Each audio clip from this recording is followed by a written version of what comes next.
start of the operation, we had sent a message to Pakistan saying we are striking at terrorist infrastructure.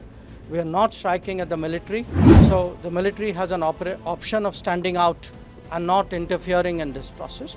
They chose not to take that good advice. भारतीय विदेश मंत्री S Jaishankar के air strike से पहले पाकिस्तान को संदेश भेजा गया वाले बयान पर कांग्रेस सांसद और लोकसभा में विपक्ष के नेता राहुल गांधी ने सरकार पर सवाल खड़े किए थे। अब इसके जवाब में विदेश मंत्रालय की तरफ से सफाई पेश की गई है, जिसमें कहा गया है कि मंत्री के बयान को गलत संदर्भ में पेश किया जा रहा है। Leader of opposition Rahul Gandhi ने अपने एक्स पर पोस्ट में जयशंकर के बयान को क्राइम बताया था। कांग्रेस सांसद और विपक्ष के नेता राहुल गांधी ने विदेश मंत्री एस जयशंकर का एक वीडियो क्लिप शेयर किया और कहा, हमारे हमले की शुरुआत में पाकिस्तान को जानकारी देना एक अपराध था। विदेश मंत्री ने सार्वजनिक रूप से स्वीकार किया है कि भारत सरकार ने ऐसा किया। उन्होंने पूछा, इसे किसने अधिकृत किया?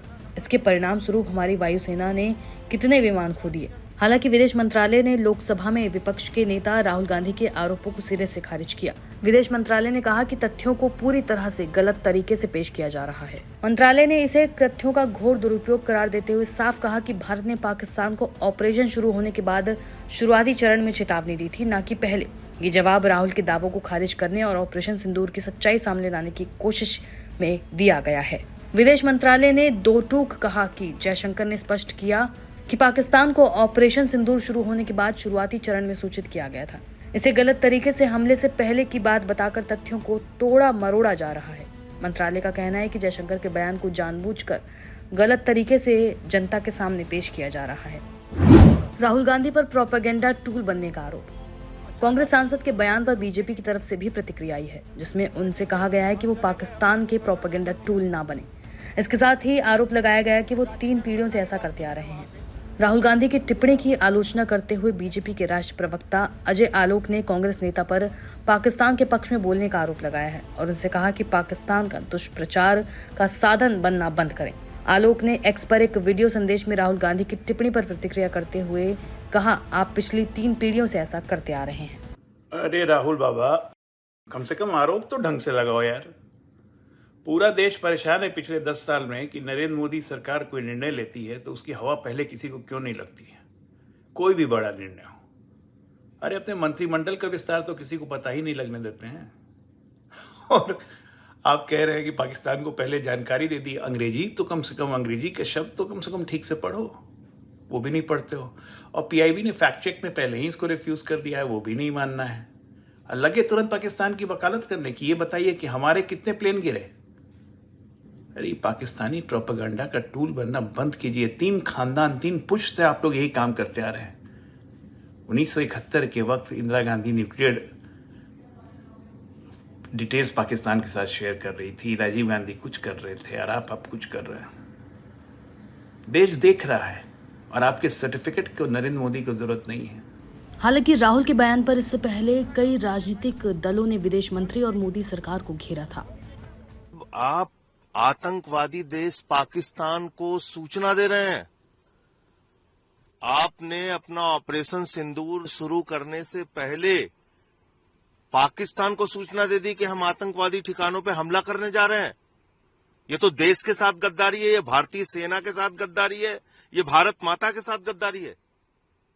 मोदी सरकार को आके सामने इसका जवाब देना चाहिए। ये कोई सामान्य मामला नहीं है।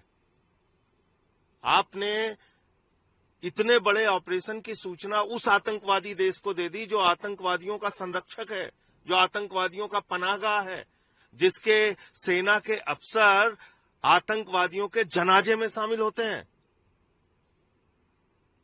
तो आपने उनको पहले ही सावधान कर दिया।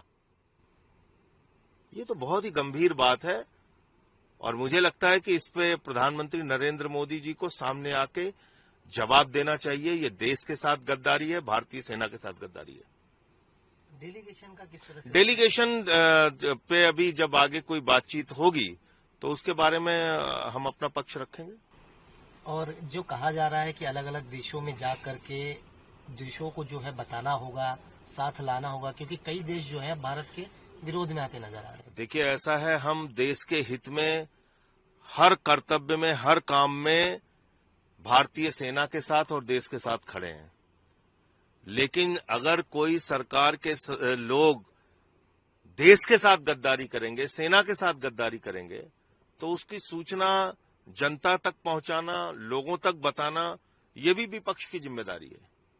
तो अभी तो इस सवाल का जवाब प्रधानमंत्री मोदी जी को देना चाहिए। जो ट्रंप कह रहा है उसमें क्या सच्चाई है, और जो आपके खुद के विदेश मंत्री एस जयशंकर कह रहे हैं कि उन्होंने ऑपरेशन सिंदूर शुरू होने से पहले पाकिस्तान को बता दिया था, इसमें क्या सच्चाई है? ऐसा नकारा विदेश मंत्री कभी न मिला होगा भारत का, और पता नहीं क्या किस तरह से विदेश मंत्रालय चलाया, किस तरह से हमारी कूटनीति रही है या विदेश नीति रही कि भारत पाक युद्ध में भारत दुनिया में अकेला पड़ गया। शर्म नहीं आती?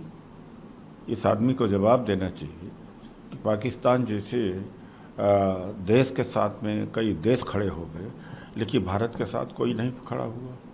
एक बात है। दूसरी बात है, हिम्मत न जयशंकर में है न मोदी में है। जब तक मोदी ये नहीं कहते हैं कि ट्रंप का लेना देना इसमें नहीं है। ट्रंप ने एक बार नहीं कहा, 2 बार नहीं कहा, 3 बार कहा, 4 बार कहा, और ट्रंप ने ही घोषणा करी थी सबसे पहले कि भारत पाक का सीज फायर हो गया। झुठलाने की कोशिश करते हैं। 9 या 10 तारीख को सीज फायर होता है, उसके समझ लीजिए 6-7 दिन बाद प्रकट होते हैं इन एक्सप्लेनेशंस को लेके। तो मुझे समझ में नहीं आ रहा है कि क्या एक्सप्लेन करने की कोशिश कर रहे हैं। ये बातें तो उसी समय साफ कर देनी चाहिए थी ना। हम लोग जो सवाल पूछ रहे हैं सरकार से वो ये है कि एक विदेश का राष्ट्रपति हमारे निर्णयों के पहले हमारे निर्णयों की झलक अपने ट्विटर में दे देता है। वो कहता है सीज फायर होगा, हम आधे घंटे बाद सीज फायर अनाउंस करते हैं। 4 साढ़े 4 बजे उन्होंने बोला, 5 साढ़े 5 बजे हमने अनाउंस किया। उन्होंने अगले दिन कहा कि अगर ये लड़ाई नहीं रुकती तो 10 लाख बिलियंस, जिसको 10 लाख मर जाते। अब ये बात तो स्पष्ट है कि 10 लाख जो हैं कन्वेंशनल वॉर जिसको कहते हैं, बंदूक और तोपों की, उसमें तो नहीं मरते। वो तो केवल मरते हैं अगर परमाणु या एटॉमिक हथियार या न्यूक्लियर हथियार इस्तेमाल किए जाएं। फिर वो अगले दिन कहते हैं कि ये न्यूक्लियर बिल्कुल कहानी बनती चली जा रही थी। उसके बाद हमारे प्रधानमंत्री कहते हैं कि हम न्यूक्लियर ब्लैकमेल नहीं बर्दाश्त करेंगे। जो ट्रंप अपने ट्विटर पे कहते हैं वही हमारे लोग रिपीट करते हैं। तो इससे हम कैसे मान लें कि एक तीसरी शक्ति का हस्तक्षेप नहीं है? जाहिर है कि ये स्टेटेड पोजीशन है।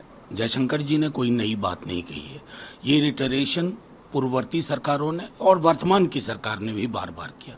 आखिर बातचीत के पीछे शर्त क्या होनी चाहिए? हम किस बात से परेशान है? आहत है पूरा देश आतंक की प्रयोगशालाओं से। तो 2 चीजें एक साथ नहीं चला सकते ना, कि आप लेबोरेटरीज भी चलाएंगे जहां पैकेजिंग करते हैं आप टेरर की, और दूसरी तरफ आप दक्षिण एशिया में शांति भी चाहेंगे। ऐसा नहीं होता है। आपने हमारी शांति, हमारा चैन छीनने की कोशिश की, हमारे देश में नफरत फैलाने की कोशिश की दहशतगर्दी के साथ। उस संदर्भ में मैं समझता हूं कि माननीय विदेश मंत्री ने कहा